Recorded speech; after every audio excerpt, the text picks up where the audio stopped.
This meeting is being recorded. So welcome and thank you for joining us today for the meeting of the New York City Health and Hospitals Board of Directors. Today's meeting is officially called to order. So for the record, please note that Erin Kelly is representing Deputy Mayor Ann Williams Isom. Dr. Michelle Morse is representing Dr. Ashwin Vasan. Dr. William Fisher is representing Dr. H. Jean Wright II. And Karen Sanghilier is representing Molly Wasso Park, all in a voting capacity. Thank you. So for the record, the board convened an executive committee meeting on July 25th, 2024, in accordance with the bylaws. I would like to provide a report of the actions taken at that meeting. The governing body reviewed and accepted the annual report from NYC Health and Hospitals Metropolitan. The governing body also accepted the written submission of 2023 Performance Improvement Plan and Evaluation from Segundo Ruiz Belvis, a Gotham Center, and accepted the semi-annual written submission from NYC Health and Hospitals Woodhull and Bellevue. The Executive Committee approved the following action items: an agreement with Propio LS LLC, AMN Healthcare Language Services Inc., Birch Language Solutions LLC, Language Line Services Inc., doing business as Language Line Solutions, Geneva Worldwide Inc., American Sign Language Inc., ALSI, Sign Talk LLC, and Alta Language Services Inc. for the provision of medical interpretation services on behalf of the system for an amount not to exceed $126,371,490 over the potential 5-year term, and modifying the prior board resolution resolved January 2019, which was for OPI services, by increasing the not to exceed amount from $48,241,516 to $53 million, and authorizing previous spend for video remote interpreting services with Language Line Solutions Inc., Syracom LLC, and Stratus Video LLC, doing business as AMN Language Services, for the period of June 1st, 2019 through May 30th, 2024, in an amount not to exceed $50 million. Also authorize a 1-year extension lease with Elmhurst Associates, Inc. for approximately 5,304 square feet in the first floor and basement of the property known as 7805 41st Avenue, Elmhurst, New York, which currently houses administrative staff of NYC Health and Hospitals Elmhurst at a rental rate of $53.95 per square feet for a yearly rent of $286,151 and $151.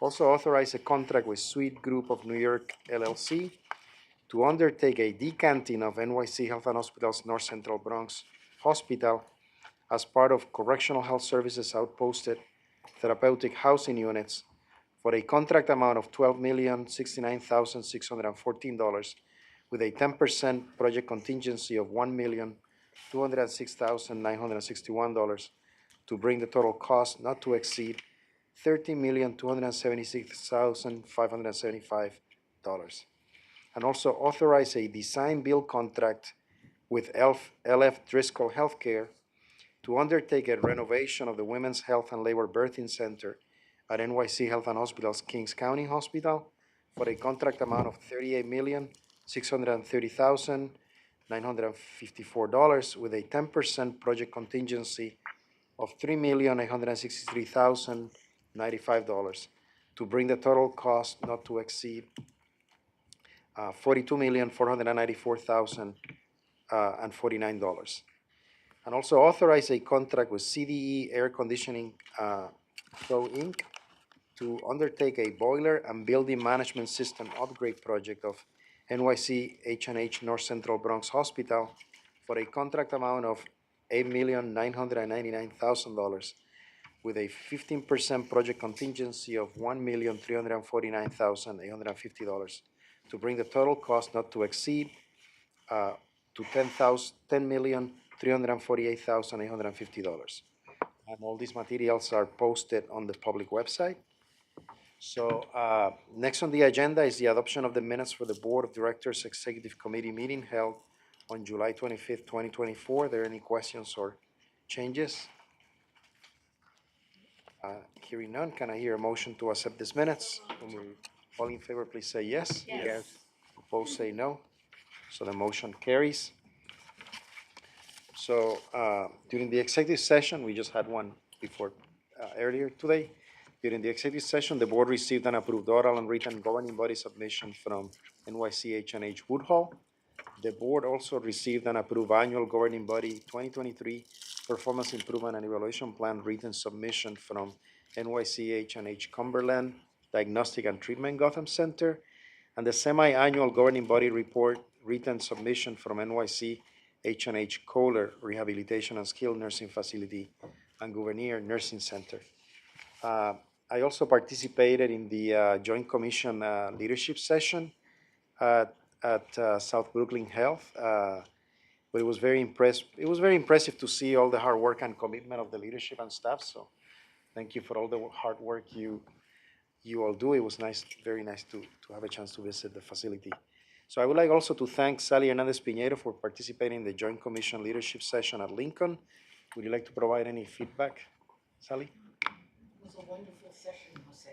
The staff advised me that there'd been very few findings. They had a very clean review, that the folks that were there were very collegial. And, you know, Christina had been there, I don't know, 5 days. And so she was a little apprehensive, but it went extremely well. They focused on equity, diversity, and inclusion, and had a slide presentation. Because interestingly enough, the issue that Lincoln found to be of greatest concern about access to their patients was transportation. And considering that folks are in the Bronx, which is a pretty, an area that has a lot of public transportation, you wouldn't think that would be the case, but that was like the number one issue they were confronted with.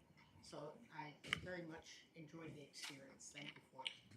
Sure. I got positive feedback about Sally's performance. I got positive feedback that Joint Commission was particularly pleased because Sally represented the board, and that they often don't have board members who actively participate and are able to explain how the board ensures fine care. So they really thought it was Thank you great so that much, you were yeah. there. And so thank you so much, Sally, for doing this for us. You know, we try to rotate as much as we can when Joint Commission comes in, so excellent. So Dr. Martone, you also, thank you for attending the Hall Street Humanitarian Center Asylum Seeker Art exhibition last week. Any highlights from that? It was just awesome. There were two artists that were premiered, and they did an excellent job. It was just very nice to see. It was packed, by the way, to the rafters, and it was just very nice to see that these artists really, you know, spent the time to do the work. It seems like a lot of the people to partake. It was just well done, very well done. Thank you. So I'm going to move down to Vendex approvals. Since we began the process of approving contracts prior to Vendex approvals, there are 46 items on today's agenda requiring Vendex approval. 37 have that approval. There are 2 items from previous board meetings pending Vendex approval. We will continue to notify the board as outstanding Vendex approvals are received. So I'm going to move now next to the resolutions, and we have several. Speak even faster. So we have, sorry, to the, this first. Go ahead, Deb. Hi. Is this on? Yeah, it is. Thank you. Hi, Deborah Brown, Senior Vice President, Chief External Affairs Officer. This is not a resolution. This is our annual review. Thanks, Dr. Pagan. Thank you. This is our annual review of questions and responses from the 5 annual public meetings. You'll recall from years past that my wonderful team, Akenfe Labarte, Iman Musani, Emmanuel Chevalier, Manel Belizaire. They track every question asked, they track down all of the answers, and we make sure that these are publicly available. Because of the breadth of this, what we do, as you'll recall from years past, is I give a summary in this meeting, and then we provide the link and all of the materials. I think it's a 38 screen deck, 48 screen deck, is up on the website for all to see. So very quickly, we'll just go through this. May I have the first slide, please? This is just an overview. You'll recall the annual public meetings you all attend. Thank you so much for your participation. Starting in April, running through June. Thank you to the board office for setting this up. I know it is always a challenge. And then if we want to go to the next slide, please. So as I said, we compile all of the responses. We try to group them into categories, and we'll talk about that in a minute, but then we do go one by one, both in terms of system questions and questions that come out of the individual boroughs or hospitals. Next slide. And so this, we just always try to keep a little bit of data on what we see. I do want to call out Staten Island. It is often sometimes challenging to get folks to come, but this year they really showed up. So thank you to the board office, thank you to my team. Thank you to Dr. Kalamia, I'm sure, for getting people out there. And it's interesting because they really, you know, they stepped up and they took something of the lead this year prior to years past, which was great. Next slide. And so these are the 5 kind of the main areas of concern, and you'll recall I usually try to bucket these for your ease of understanding. And I'll just go through real quick. You can see them in your deck. Extensive wait times, and we see a variation of that question in a few different venues, presented in a few different ways. Employee satisfaction and morale, and that's kind of a big topic, obviously, that can come from you know, wellness needs all the way to our relationships with our labor partners, but we try to sort of bucket those all together. Aging structure and infrastructure, that should not be a surprise. There is a version of that that shows up, frankly, every year, notwithstanding the excellent work that my colleagues at facilities do, but that is a challenge for our system and something we always try to address in our advocacy. The next is, we called it housing projects. It's some version of land use projects, and in this instance, it covered both the HERCs as well as the excellent project that we are trying to develop in the East Bronx and a few others that we are doing. There are naturally some community questions about those. And then access to healthcare locations, again, that's sort of a big grouping on them.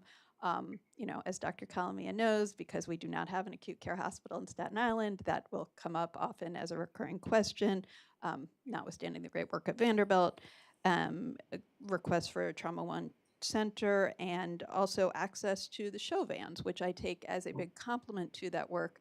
They are now so popular that people want to make sure that there is enough of them. So those are really the highlights, if you will. As I said, the details are all in the deck and going to be available on the website for you and the public to see, but I'm happy to answer any questions. Thank you so much. Any questions from board members? I just want to thank your team for this work and for the participation of board members in the different sessions that we had on this. And thank you for being responsive to the comments that came through and all the work that went into it. No, And of course, the board office for all the organizing these meetings I know it's quite a task. So thank you so much, it colleagues. is. Thank you, and I echo all those thanks. So let me move on now to the action items. So number 8 in your agenda, and the resolution is adopting the attached mission statement, performance measures, and additional information to be submitted on behalf of New York City Health and Hospitals Corporation, Health and Hospitals for fiscal year 2024 to the Office of the State Controller's Authorities Budget Office, ABO, as required by the Public Authorities Reform Act of 2009. And this is being presented directly to the board today. So, Matt? Good afternoon. Matt Siegler, Senior Vice President.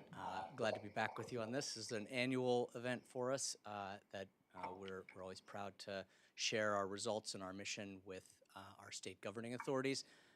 As you know, as a public Benefit Corporation, we're governed by the Public Authorities Accountability Act, and so each year we reaffirm our mission statement for them, share some of our key performance measures that you, the board, and the management of the corporation monitor our performance by, and then board members attest to some key questions about the governance of the institution. So I will walk through this quickly because I know we have a very busy agenda today.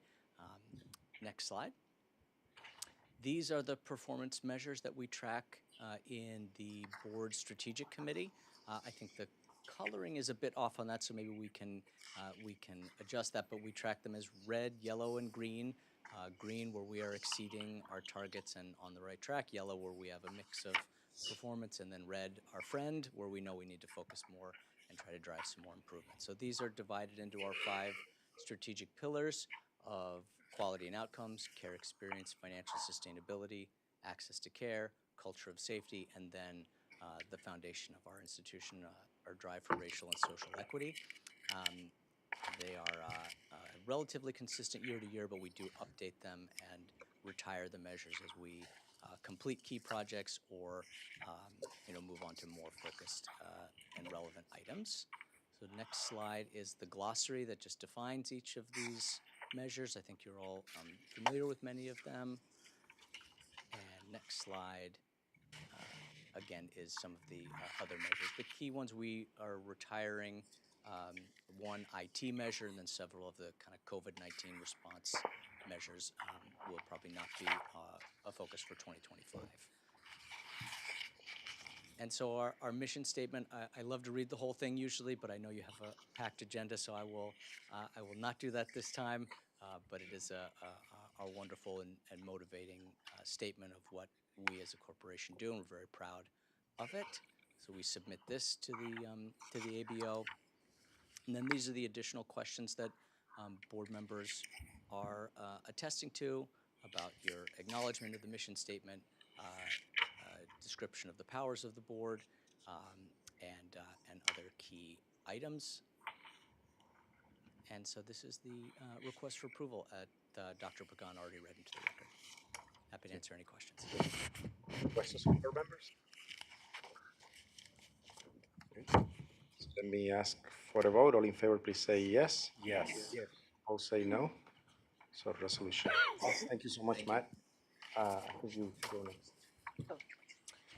Okay, resolution number 9, authorizing the New York City Health and Hospitals Corporation, the system, to execute agreements with the 19 vendors listed in Exhibit A for the provision of legal services for False Claims Act investigations and claims, general healthcare law, human subject research, employment law, bond counsel services, employment-related immigration and labor law on behalf of the system, for an initial period of 3 years and 2 one-year renewal options exercisable at the discretion of the system for an amount not to exceed $51,300,000 over the potential 5-year term. This is being brought directly to the board today. Hi, and to save time, I'm going to just stay where I am. Andy Cohen, SVP and General Counsel. So the Office of Legal Affairs has over history contracted with a variety of outside law firms to provide a broad range of legal services to the system. As you know, you periodically procurements come to you, and we have recently, in the last couple of years, got a body of procurements from practice law firms and a separate procurement for mental health and guardianship matters. This current group of law firms are generally work in topics that are handled by our general counsel's office and involve both sort of general healthcare topics as well as some very specific specialty topics that we sometimes need outside assistance with. The 7 areas Frida already mentioned, so I won't reference them again. The contracts give health and hospitals access to this highly specialized legal expertise, and it's expertise that it wouldn't be feasible or cost effective for us to develop and maintain in-house. We are always assessing our use of outside counsel and our legal spend and the legal market, and like whenever possible, we do bring in-house expertise, if we can get it cost effectively and retain those folks when there are areas that we have historically spent a lot of money with outside counsel on. For example, in recent years, we brought in-house somebody who was an expert in contracts involving human subject research. That was an area where we had been spending a lot with outside counsel. We now have an excellent lawyer in-house who does that work. Similarly, we had outsourced a lot of our work around our affiliation agreements, and that is now insourced too. So we're always looking for those opportunities, but it has to be cost effective. Generally, we're always looking to contract with multiple law firms for each scope of work to make sure that there's always adequate capacity for our work. At any given time, a law firm or a person might be very busy with something else. They sometimes have conflicts because they have a client in a particular area that we are seeking help with, so they may not be able to help us on a particular matter. And sometimes an attorney who we had anticipated to work with leaves a firm, and they don't have someone who is similarly expert remaining behind, so we always want to have a little bit of duplication and opportunity for multiple firms in a given space. And sometimes we even, when there's a chunk of work, we will even do mini bids to sort of contract it out. So have the three firms in that area compete either on price or on how they're going to approach the matter before we assign it. The scopes of work are developed based on the system's evolving needs and also our understanding of the market for legal services and how it's organized and priced. Not all of these areas sort of generally have pricing for counsel that is the same.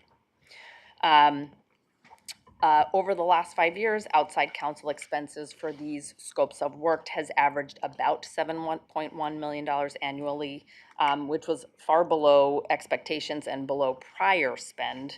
So our actual spend was somewhat over $35 million for approximately these scopes of work, but our NTE had been higher, $65 million. We are now seeking authority to spend up to $51.3 million on this group of contracts, and the NTE takes into account hourly rate proposals are significantly higher than in 2019. Reflecting a lot of legal services inflation. And we also have some additional scopes of work in our solicitation and so on.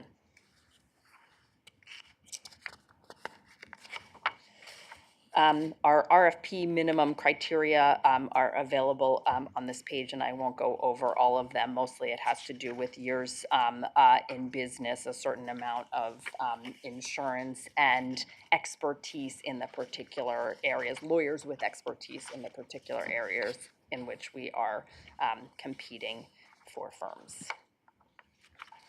Overall, for all of these different scopes of work, the substantive criteria were 65% around subject matter expertise and experience, 25% cost and their billing practices, and 10% on MWBE. We had 7 different evaluation committees for each scope of work because different people are expert in these areas.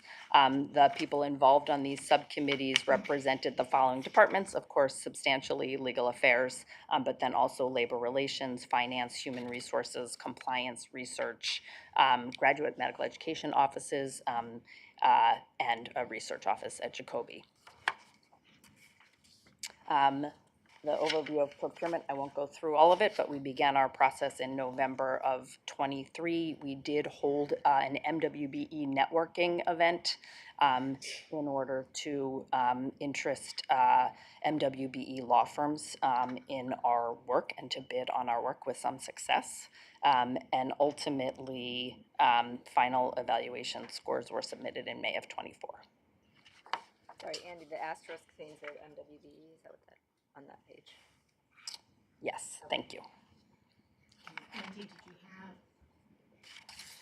vendor presentations for only 5 scopes with 28 firms? Yeah, so we did 2 rounds of scoring. First, we got written proposals, and for 2 scopes of work, and we evaluated those. And for 2 scopes of work, there was such a clear difference between the top proposers based on their written proposals and the rest that we just made decisions based on that. In the other 5 scopes of work, they were either it was a little bit more gray, and or there were new law firms that we had no experience with, and we really wanted to hear from them and sort of create the opportunity for additional new vendors. In terms of vendor diversity for legal services, every vendor is expected to self-perform their work, so there was no subcontracting goal. However, we did have, end with 3 of the 19 vendors that we would like to enter into contract with are MWBEs, 2 of them in the employment law space, and 1 of them in the bond counsel space, and they will be co-counsel. And with that, we are just seeking the authorization to execute agreements as described, and I'm happy to take any more questions. On Exhibit A, you can see the list of firms, and the ones that are in bold are firms that we have contracted with previously, so there's a good number of new firms in this list. Thank you, Andy. Any questions? No, it's just great. Last time around, we couldn't find any MWBEs, so it's wonderful that you have 3 now. We are really, really glad about that as well.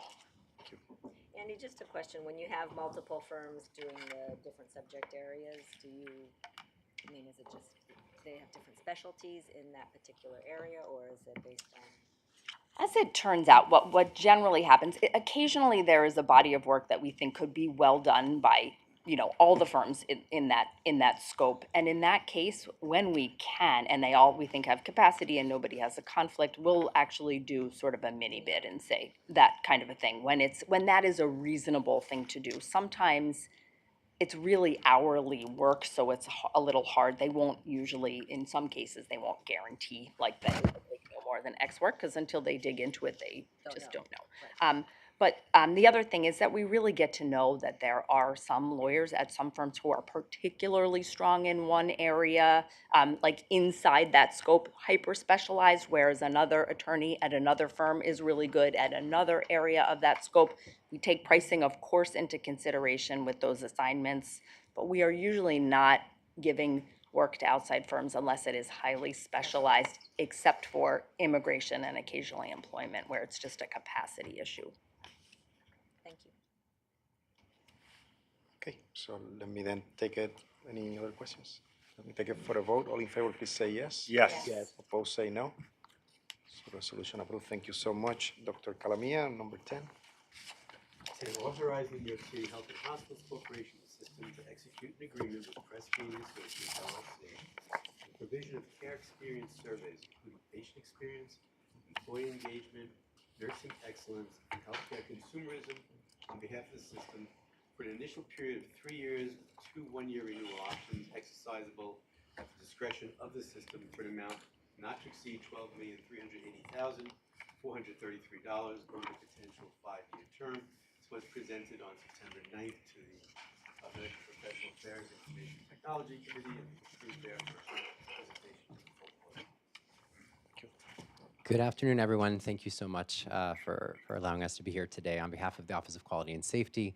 It truly is a pleasure and a privilege to talk about how we can really enhance and embrace the voices of those that we serve in terms of all patient populations across care delivery settings and services, as well as our workforce. My name is Jeremy Siegel. I am the Assistant Chief Wellness Officer, and I'm joined by my incredible teammate, Komal Ladari, who's the Senior Director of Care Experience, and together we focus on the human experience continuum improvement for our system.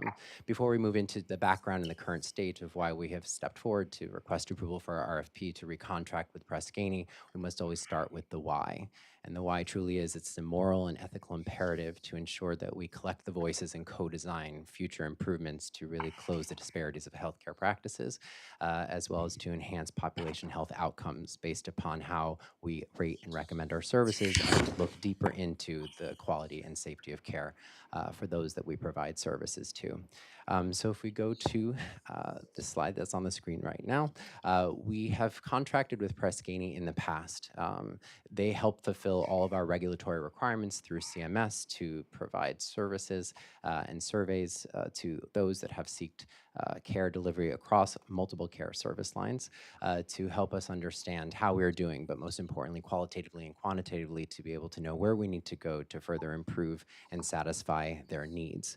In terms of surveying, we do not just only fulfill regulatory requirements on behalf of those that we serve, but also our workforce to best understand how we can meet their needs from a wellness standpoint, an engagement standpoint, and satisfaction standpoint to uphold the safety of practices for all.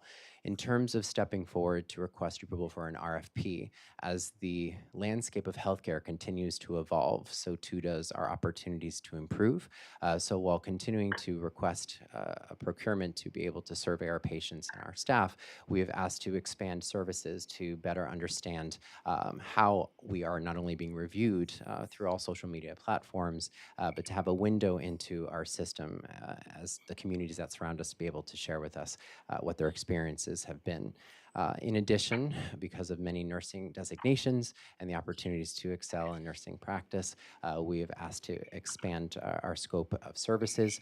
These scopes are not the first time that our system has engaged on this journey, but to try and bring it under one procurement so that we could have some cost savings.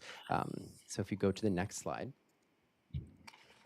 Engaging in the RFP process, it was our goal to really take a look at all vendors off of a pre-authorized and approved vendor list that would meet our regulatory requirements, but to best understand who could fit and meet the needs of all services that we were now bringing under this one procurement. So if you go to the next slide. So fulfilling all of the procurement requirements as well as timelines, we built and brought together a clinical and non-clinical procurement review committee that was made up of multiple service lines, multiple levels of our organization, as well as multiple subject matter experts that would be on the user end of all of the surveying platforms. If you go to the next slide, prioritizing the scopes of work that would meet the disparate work streams that we wanted to bring under this one procurement, we heavily weighted the comprehensive and contextual needs for us to fulfill those regulatory requirements that are not only publicly reported, but that would give us a greater vantage of how to best improve our services for our employees and the patient populations. So if you go to the next slide. Not necessarily going through the entire overview of the procurement process, but off of the pre-authorized and approved vendor list, we shortlisted it to be 3 vendors that stepped forward for their vendor presentations. Each of the 4 scopes of work, again, being nursing excellence for designations, healthcare consumerism, again, making sure that we have an open window and door to our system to best understand our community's viewpoints of how they're receiving care, but perceiving it, as well as our employee feedback surveying capabilities to best understand how we could support diversity, safety, well-being, engagement, as well as satisfaction, as well as patient experience across multiple care service lines and settings. Each was independently evaluated as its own scope. And as you can see on the screen right now, Press Ganey was the highest rated across all 4 scopes of work compared to the other 2 vendors that sat with us for presentations. If you go to the next slide, doing our due diligence, having contracted with Press Ganey in the past, partnering with internal subject matter experts and stakeholders, as well as partnering with external partners across the public and private healthcare delivery care settings, we evaluated the performance and all came to conclusion and consensus that they satisfactorily met all of the quality rating necessities. If you go to the next slide, just to highlight a few reasons why we have, again, asked to contract again with Press Ganey as our partner that has really evolved and improved over time with us as a system. For IT integrative reasons, because we have had them as a pre-approved vendor in the past, it would make sure that all of our IT connections are of the utmost highest quality and safety without any breaks. Press Ganey does have the largest complement of healthcare delivery systems as part of their membership, which enables us to have excellent national, state, as well as citywide benchmarking, which also enables us to do internal benchmarking as well as to compare ourselves to other safety net hospital systems. In addition to that, it is one of the only vendors that was able to fulfill all of the nursing criteria for all of our excellence designations. And that is generally some of the highest level reasons as to why we contracted or want to contract with them again with your approval. And if you go to the next slide, of course, as an enterprise prioritizing social and racial equity and justice, and ensuring that we really do focus on minority and women-owned business enterprises. Many of the vendors that step forward to try and partner through our RFP process were either too small, did not have the benchmarking capabilities, or family-owned, but Press Ganey did submit a waiver ensuring the highest level of equity and quality of care for translation services to ensure that all surveying can take place across our top spoken languages. If you go to the last slide, this is us just saying thank you so much for your consideration, for us asking for board approval to recontract with Press Ganey for a contract renewal for 3 years with 2 additional year extensions for a do not exceed amount of $12,380,433. Thank you. Any questions from board members?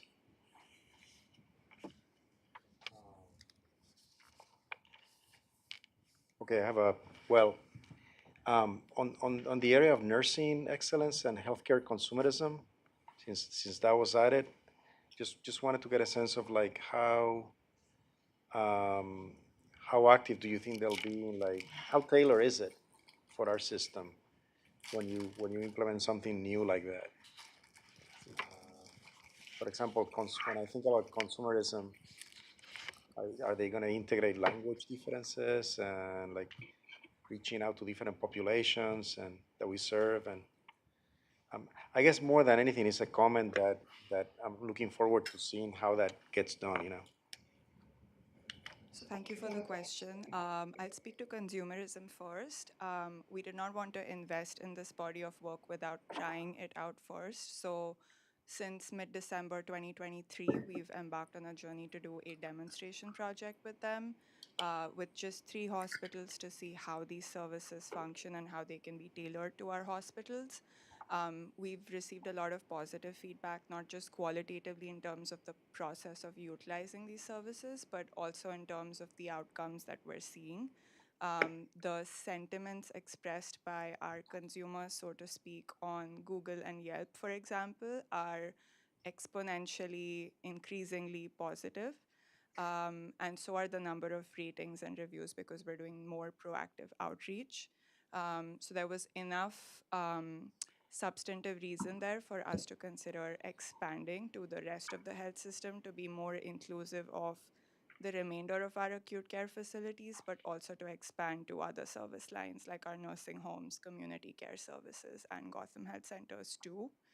And then in speaking to nursing excellence, we aren't necessarily asking or creating a new sort of survey. It is more about capturing all of the nursing sensitive indicators from a quality, safety, and experience perspective and utilizing that information to drive application, improvement, and designation journey processes.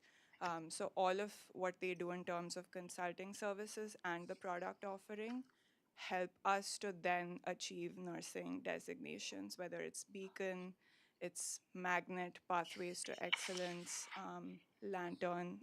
I'm sure there are many more, but these are the ones that come to mind. Thank you so much. Any other comments or questions?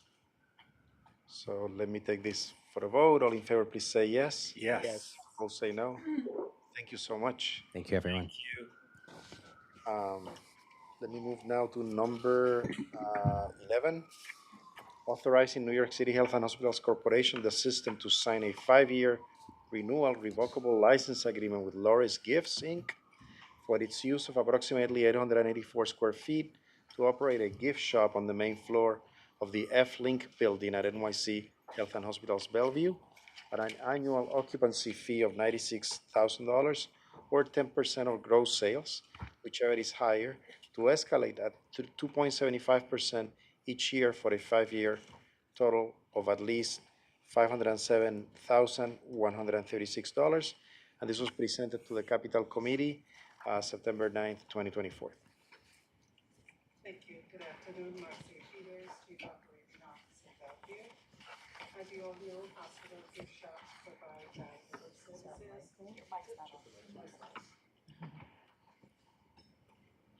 Okay, let's go again. Marcia Peters, Chief Operating Officer, Bellevue. As you all know, hospital gift shops provide valuable services to the healthcare community, the patients, visitors, and staff to purchase gifts and necessities. This availability of the gift shop allows visitors to provide comfort and boost the morale of patients by providing things like balloons, cards, and other personal items. Staff also have the gift shops to access food and healthy foods and healthy drinks when they cannot go outside the facility. Lorries is the nation's largest provider of hospital gift shops and have operated within Bellevue Hospital for over 20 years. We had a previous concession agreement that was issued directly by Bellevue within the same location, but this expired during the COVID pandemic in May of 2020. And as such, lorries have been operating without a license since then. You're going to take it. Deborah Morris, Real Estate and Planning. The gift shop will be located in the F-Link hallway on the ground floor at Bellevue. The total space is 884 square feet. The retail floor is 673 square feet with a storage closet of 107 square feet and additional storage of 104 square feet. The license terms, next slide, are 5 years, terminable by either party upon 60 days notice without cause. The hours of operation are 6 a.m. to midnight on weekdays and 9 a.m. to 8 p.m. on weekends. The occupancy fee is the greater of $96,000 annually or 10% of gross sales, escalating 2.75% each year and generating at least $507,136 over the course of 5 years. This represents an increase from the previous minimum annual occupancy fee of $72,000. And a total value of $507,136 over the course of 5 years. Requests for approval. Thank you so much. Any questions from board members? Is that the first gift shop that they had, or it was a real done over? It's the same gift shop that we've had, but we just want to renew the lease, the license agreement. It's not a new company. But you did you redid it over. It looks different. No, but thank you. It looks good, and it looks a little bigger. Too. I think the whole yes. Something to it. Well, what did you do? You're very observant. I think what you're noticing is that we have done some interior work within the hallway that the gift shop is located, and it reflects on that. It but does, we haven't yes, done any work. it does. Thank you. Okay, thank you. Thank you. Okay, let me then take it for a vote. All in favor, please say yes. Yes. Opposed, say no. Resolution approved. Thank you so much. So let me move now to number 12, authorizing New York City Health and Hospitals Corporation, the system, to sign a 5-year revocable license agreement with Fresh on the Go for its use of approximately 500 square feet to operate a food service on the first floor of the main hospital at NYC Health and Hospitals Queens at an annual occupancy fee of $27,600 based on on a rate of $55.20 per square feet to escalate at 2.75% each year for a 5-year total of $145,802. And this was presented to the Capital Committee September 9th, 2024. Great. I'm Deborah Morris, Senior Director, Real Estate and Planning, and I'm joined here by Mike Geldert, Associate Executive Director of New York City Health and Hospitals Queens. Convenient food options, as the resolution's been read in, are important to staff and patient satisfaction. Work schedules require access to food on campus. Healthy food choices are core to H&H values. Cost-conscious pricing allows access for all. Health and Hospitals Queens is in need of an option to offer employees, patients, and visitors to Queens. The previous establishment, Andy's Cafe, closed in November 2023 to make room for a different provider, Every Table. Unfortunately, there are no options internally at Queens Hospital, as the previous selected vendor, Every Table, filed for bankruptcy early in 2024. New York City Health and Hospitals Queens selected Fresh on the Go because Fresh on the Go was established in 2024 from the principal owners of Andy's Cafe, who have had several other H&H locations, including New York City Health and Hospitals South Brooklyn, and Kings County. Fresh on the Go's food tasting with hospital staff was highly regarded, and Fresh on the Go's proposal offers an affordable, culturally appropriate, and healthy menu at Queens. Fresh on the Go will offer a culturally diverse and healthy menu at affordable prices for the Queens community. Breakfast, lunch, and dinner foods, including kosher and halal, hot and cold options, like eggs made to order sandwiches, soup, pasta, salads, and a salad bar from $2.50 to $11. And Queens will approve price changes other than cost of living adjustments. There's a sample menu included in your board package here. Fresh on the Go will make renovations. They're responsible for the cost of construction, and they estimate the capital investment to be about $150,000 for the renovation and estimate to open by the end of 2024. The license terms, 5 years, terminable by either party upon 30 days notice without cause. The location is in main hospital, first floor of New York City Health and Hospitals, Queens, with hours of operation from 6 a.m. to 9 p.m. on weekdays and 6 a.m. to 3 p.m. on weekends. Rent is fair market value. Occupancy fee, first year, $27,600 annually, increasing 2.75% each year. Total value for a 5-year occupancy is $145,802. Request for approval. Any questions? No questions? Okay, so let's take it for a vote. All in favor, please say yes. Yes. Opposed, say no. Resolution approved. Thank you so much. Thank you. So I'm gonna read resolutions 13 to 16, as this will be presented in one presentation for them. So bear with me. So 13 is authorizing New York City Health and Hospitals Corporation, the system, to execute requirements contracts with 10 architectural and engineering consultant firms: Gensler Architecture, Design and Planning, Lero Engineers, Inc., Perkins Eastman Architects, DPC, Moody Holland, Inc., NK Architects, PA, Lothrop Associate Architects, DPC, Studio A&T Architects, PC, SBLM Architects, PC, Array Architects, PC, and STV Incorporated, to provide professional AI design services over a term of 3 years with 2 one-year renewal options for an amount not to exceed $70 million. This was presented to the Capital Committee on September 9th, 2024. Number 14 is authorizing New York City Health and Hospitals Corporation, the system, to execute requirements contracts with 6 MWBE architectural engineering consultant firms: Moody Nolan, Inc., Twine Architectural Studio, PC, Matisse Architecture, PLLC, Zambrano Architectural Design, LLC, Xavier Richardson and Weisberg Engineering and Architecture, PLLC, and Folt Albert Associates Architecture, Engineering and Surveying, PC, to provide professional AI design services over a term of 3 years with 2 one-year renewal options for an amount not to exceed $20 million. And number 15 is authorizing New York City Health and Hospitals Corporation, the system, to execute requirement contracts with 6 mechanical, engineering, and plumbing consultant firms: Cameron Engineering and Associates, LLP, Tetra Tech Engineers, Architects and Landscape Architects, PC, Thornton Tomasetti, Inc., MG Engineering, DPC, Lizardos Engineering Associates, CPC, and Loring Consulting Engineers, Inc., to provide professional MEP design services over a term of 3 years with 2 one-year renewal options for an amount not to exceed $25 million, again presented to the Capital Committee on September 9th, 2024.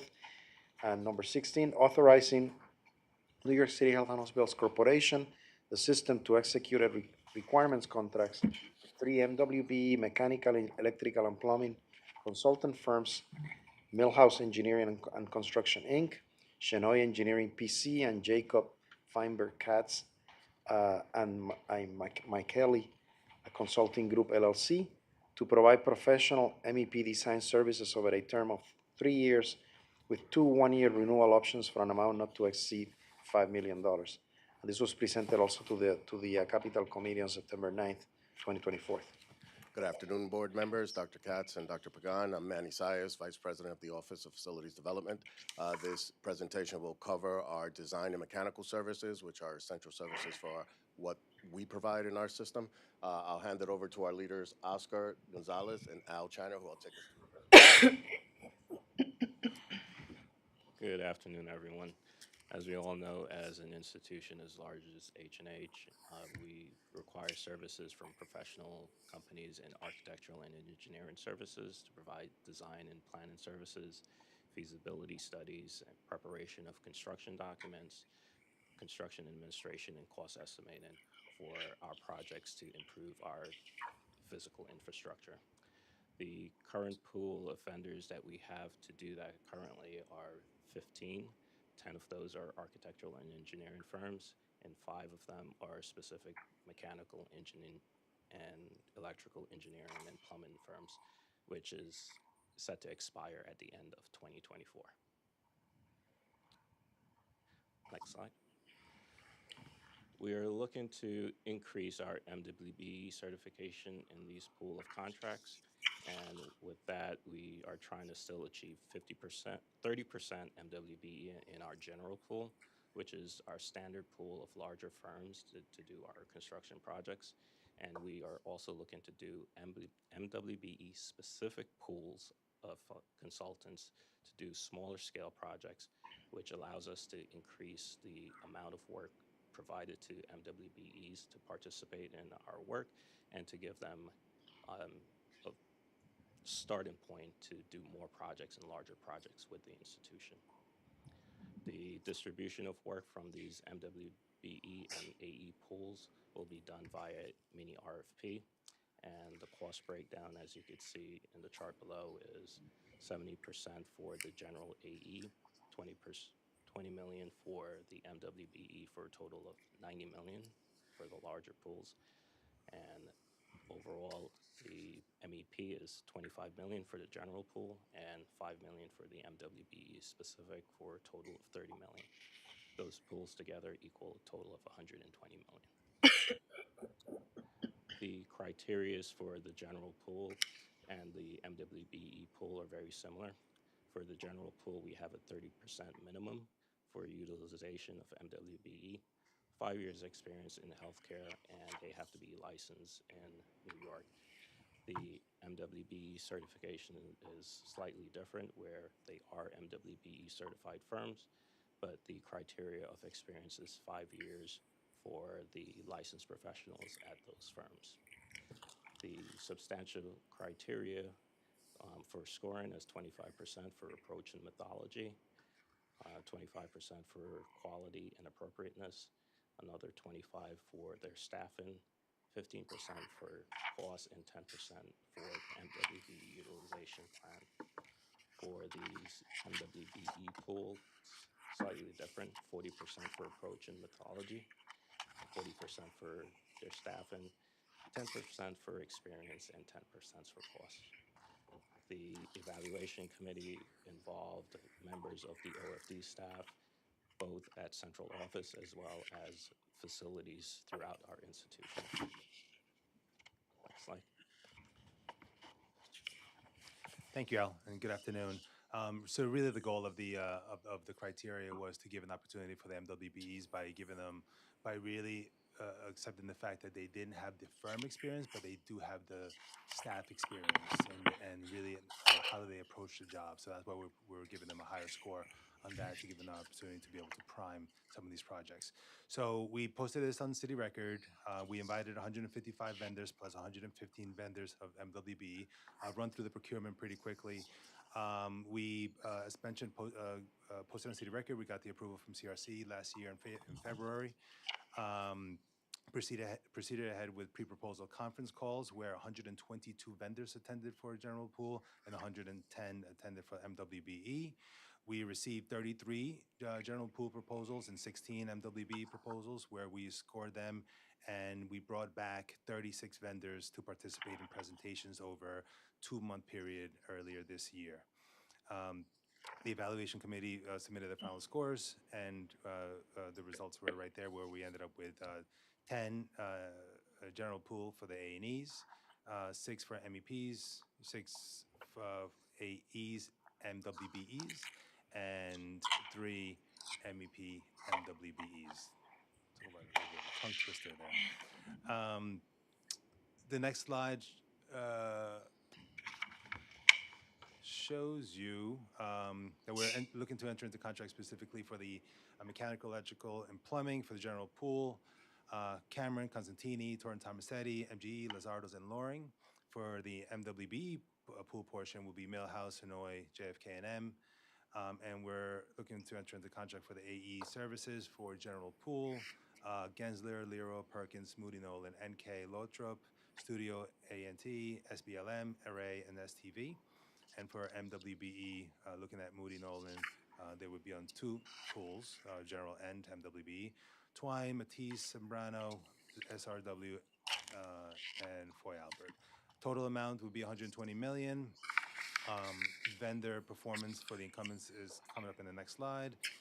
We have MWBE information on the following slides as well. And for all the MWBE vendors who committed a 30% or greater on their utilization goals. The contract is anticipated to start January 1st, 2025 for a period of 3 years and 2 one-year renewal options. Next. And that slide shows you the participation of the vendors and minimum of 30%. If you notice, some of the vendors have actually 50 to 60% participation. And as mentioned, Moody Nolan and Studio A+T is MWBE themselves, so there would be 100% participation. And with that, we'll take any questions. Any questions? Sally? Yes, just looking at what you've allocated for MWBEs, 0 to 1.5 million, is that because of lack of work experience or inadequacy of capital? What makes the amount so modest? So we have quite a bit of work that's small, and we want to make sure that it gives them an opportunity to be able to prime these jobs themselves and be able to gain that experience. So while it might appear small, they could have a big impact overall for the work that we have. We would hesitate to give them, for example, a $20 million job. Right, but with that. Yeah, okay. Yeah. All right, thank you. Any other questions or comments on this? Okay, so I'm going to ask for a vote for resolutions 13, 14, 15, and 16. All in favor, please say yes. Yes. Yes. All say no. So the 4 resolutions approved. Thank you so much. Thank you. I'm going to move now to 17, which is authorizing the New York City Health and Hospitals Corporation to execute a contract with ARC Systems Electrical Corp., the contractor, to undertake a generator upgrade project of NYC Health and Hospitals Woodhull Medical Center for a contract amount of $11,970,000 with a 15% project contingency of $1,795,500 to bring the total cost not to exceed to $13,765,500, and this was presented to the Capital Committee September 9th, 2024. Thank you. Good afternoon again. I'm here with additional members of the leadership, April Brown and Christina Beletsky, as well as our Chief Operating Officer at Woodhull, Dr. Lisa Scott McKenzie. So just a little bit of background on this project. New York City Health and Hospitals Woodhull has 2 sets of generators that serve as emergency backup power in the case of loss of normal power. One set of generators is over 50 years old and has exhausted its lifespan. One set of generators is temporary. General operating and reliability is critical for our life safety services as well as our essential services in the facility. Some of these services include fire alarm systems, HVAC, IT infrastructure, domestic pump distribution, sterilization, and medical equipment for patient care. In addition to that, we regularly do PM work and testing our generators on a monthly basis with our in-house electricians. And so these are very, very critical systems. And with that, I'll hand it over to Christina, who will take us through the bulk of the presentation. Sure. Thank you. Good afternoon. The new system will include some of the components from the existing system and the new generators. The original construction generators, original to the building, will remain. The temporary generators will not be part of the system. They will be removed. Construction of a new concrete pad, foundation work are included. Connections to the new generator set, which is 3 new diesel-fired 2-megawatt Tier 4 generators and 1 new diesel-fired 2-megawatt Tier 2 generator, so 4 generators total, with a prefabricated enclosure. New diesel pumps, filtration, piping, all the infrastructure, ventilation, switchgear that are necessary to complete the system. The benefits of the project include full demand power for the entire facility, plus a standby generator as a redundancy. The system will include demand response for potential revenue stream during, example, extreme cooling demand summer seasons when businesses are requested to reduce electrical demand on utility systems. The other project logistics include pre-purchasing the generators in spring of 2023, which are expected to be delivered in the first quarter of 2025. Project timeline is a 1-year duration for the contract, and the anticipated start is fall of 2024, with completion expected fall of 2025. Oscar? Thank you, Kiki. So we started the solicitation this year in April. We were posted on City Record. In May, we had a pre-proposal bid conference where 12 vendors attended. In July, we opened bids. We received 4 of them, and we determined that ARX was the lowest responsive bidder. ARC Systems, they are a MWB themselves that will self-perform services, electrical services in this case. They have plenty of work with the city. They work with DASNY. They worked on Bellevue's men's shelter, NYCHA, SCA, DDC, DHS. They have MOX reviews with excellent and good. So they're a reputable firm. For this particular contract, we're looking at $11,970,000.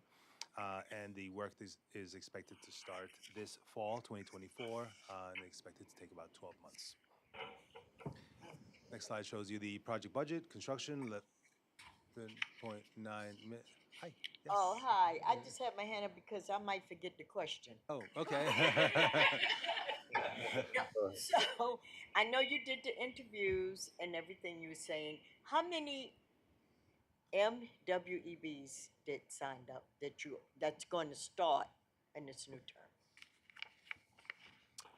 I know you said you have a start date for them, right? Yeah, so this one is for ARC System. You're referencing the previous request, the previous presentation? Okay. Okay. So I'm sorry, what was the question? I didn't know what the previous was. So it's the same group, or am I asking it right? No, so this is a separate presentation. So this one is particularly for a low bid Okay. for construction, and it just so happens to be that this bidder is also an MWBE. Well, that's what I was confused Yeah. about. Thank you very So much. this one will start right away. As soon as we get the board approval, we'll Okay. be able to execute the work right So away. do you have the number of people? So for this one, it's for the construction. For the previous solicitation, we have the number of firms and we have the staff that we would allocate per project as the projects roll out. So where's the number, do you know? For the number of projects? Yeah, the number of people you said. Number of firms. No, the number of firms. It was 6 for the AEs and 3 for the MEPs. This is just for the MWB category. So 6 and 3. Thank you. Now I'm clear because I was a little. No problem. Okay, thank you. So to close this one out, project budget, 11.9 million, contingency of 15%. We know that there are probably some field conditions that we're going to expect at Woodhall. So the total balance would be, or the contract amount would be 13.765 million for Woodhall. And with that, we'll take any questions. No. Any questions? Let me take it for a vote, then all in favor please say yes. Yes. Both say no. Where does the generator go? In which floor? Above or? It's outside. Outside. Outside. Okay. That's just curious about that. Thanks. So let me move to item 18. Authorizing the New York City Health and Hospitals Corporation to execute a contract with Vanguard Construction and Development to undertake a project to construct 2 operating rooms at NYC Health and Hospitals Kings County Hospital Center for a contract amount of $5,835,252 with a 10% project contingency of $583,525 to bring the total cost not to exceed $6,418,777. And this was presented to the Capital Committee on September 9th, 2024. Good afternoon once again. For this presentation, we're joined by Jeffrey Garrelsing, Director of OFD for Capital and Designing Capital over at Kings County. But I'd like to hand it over to our Chief Operating Officer for Kings County, Grant Goulian, who will walk us through the background. Thank you, Manny. Good afternoon, members of the board. My name is Graham Goulian. I'm the Chief Operating Officer at Kings County. It's my pleasure to present a proposal to build a state-of-the-art ambulatory surgery center at Kings County. Our goal is to provide excellent patient experience for ambulatory surgery patients, offering all services from pre-op to post-op recovery in one place. Just a little bit of background. At Kings County, we currently have 10 ORs. This is a proposal to add 2 new ORs, bringing our total to 12. In addition, the addition of these new ORs will improve access for patients in the community who need surgical procedures. Thank you. Good afternoon, everyone. The construction scope and schedule is as follows. So we will demolish the existing suite, which is located on the second floor of the C building.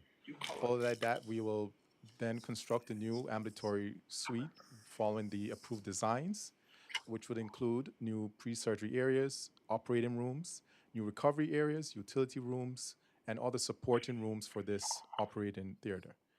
We intend to install a new HVAC system, which will be for infection control and also to create a comfortable environment for the patients there. Thank you. All right, thank you, Jeffrey. So quickly on procurement, in March 2024, we posted on City Record. In April, we conducted a site walkthrough where 19 vendors attended. In July, we received 5 bids, and we determined a couple days later that Vanguard would be the lowest responsive and responsible bidder.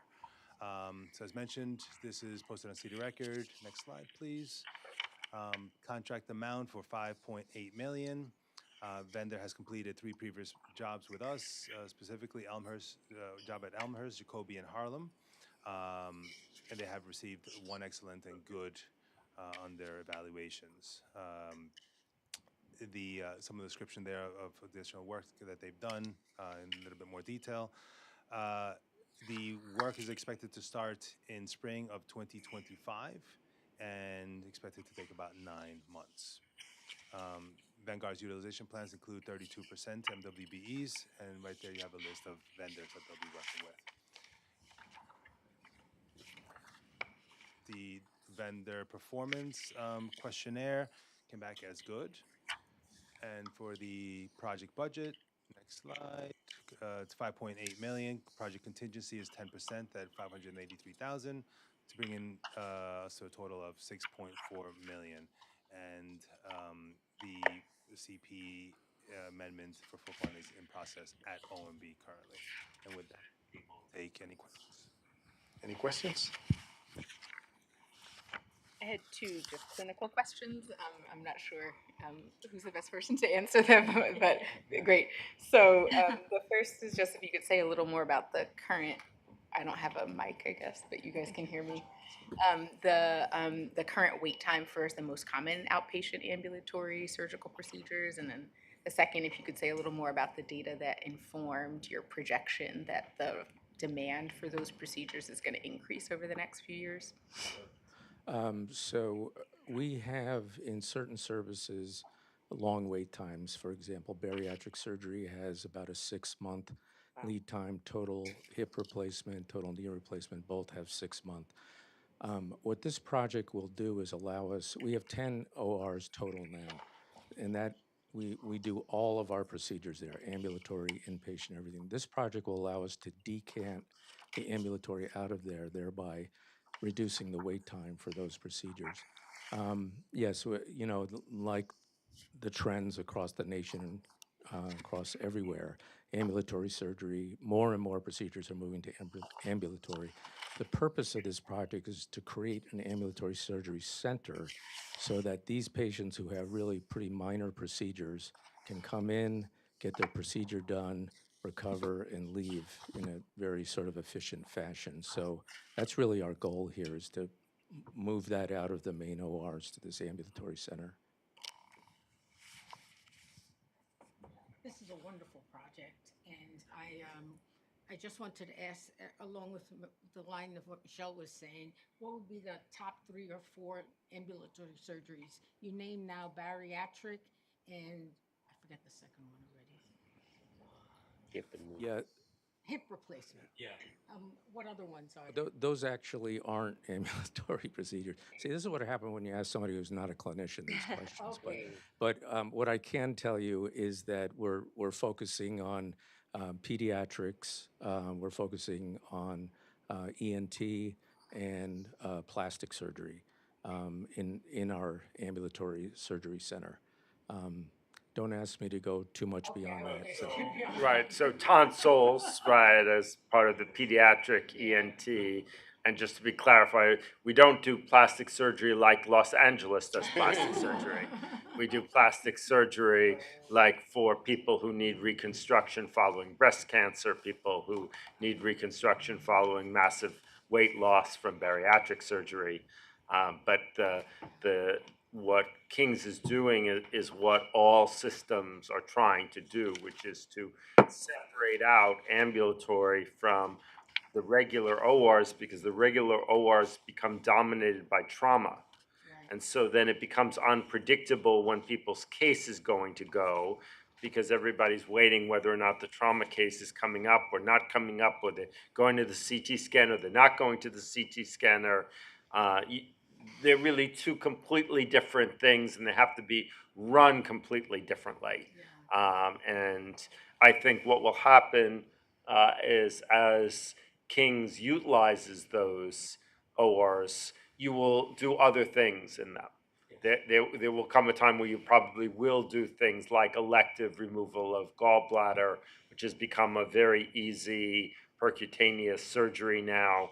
In most cases, there are a variety of other things that I think will come after you've gotten some experience. Absolutely. Thanks, Thank you, Graham. Dr. Katz. I appreciate that. We're also actually, this will be the location of our 3rd robot when we get it. So we're looking forward to that as well. Okay, let's take a vote, and all in favor, please say yes. Yes. Opposed, say no. So resolution is approved. Thank you so much. Dr. Katz gave you you have in your folder like a lengthy report from Dr. From the President's report. Right. Anything you want to highlight? I'll just hit a couple of top lines. We have the Newsweek ranks, and because I'm such a believer in the public sector, it gives me such pleasure to say that Seaview is the #1 nursing home in New York City and 2nd in the entire state, which has 600 nursing homes. And not very far, behind is Gouverneur at 4, Carter at 5, Kohler at 9, and McKinney at 19. And again, there are 600. So for people who don't believe that the public sector can succeed, we have evidence that they can. We're very pleased that Christina Contreras moved to become the CEO of Lincoln. And yes, she's doing great, as Sally talked about in her first week with the triannual survey. But I'm equally proud of Julian John, who I don't know how many people know him, because he's one of those true professionals who has just quietly gone around about doing his business at health and hospitals. He's worked in a variety of centers, and a native of a great mix for New York City. He has a Trinidadian father and a Venezuelan mother, and so perfectly fits the ethnic profile of Metropolitan, and will do very well. the governor gave us $28 million. Metro Plus opens a new facility in the Bronx. There was one other one that I wanted to mention to you. Oh, yes, I wanted to mention how well the $5 million donation from the Black Family Philanthropies is doing in terms of our ability to recruit and retain behavioral health staff. And I see this as a general win because our pitch to them, which they liked, was, this is a highly leveraged gift, which is what philanthropy likes. I can get revenue to cover the cost of our psychiatric work, but if I can't hire the people, I can't do it. And our salaries are not necessarily the same as the private sector, and there are many people who are less comfortable doing public sector in-hospital work as opposed to Zoom work, and this has made a huge difference in our ability to recruit people, and it also fits well with our diversity because obviously it's the people who have the debt who benefit from the loan repayment. So we're getting the people we want and leveraging philanthropy to enable us to then draw down revenue to keep the services running. So I think it's a particularly nice model. So those are my highlights. Thank you for the highlights. Any questions from board members? So let me move to committee and subsidiary reports. The committee and subsidiary reports were emailed to you and are in your electronic folders for your review and submission into the record. Are there any questions or comments about the reports? Is there any old or new business from board members to come before this board? Hearing none, the board meeting is adjourned. Thank you so much. Good job. Very good. Well done.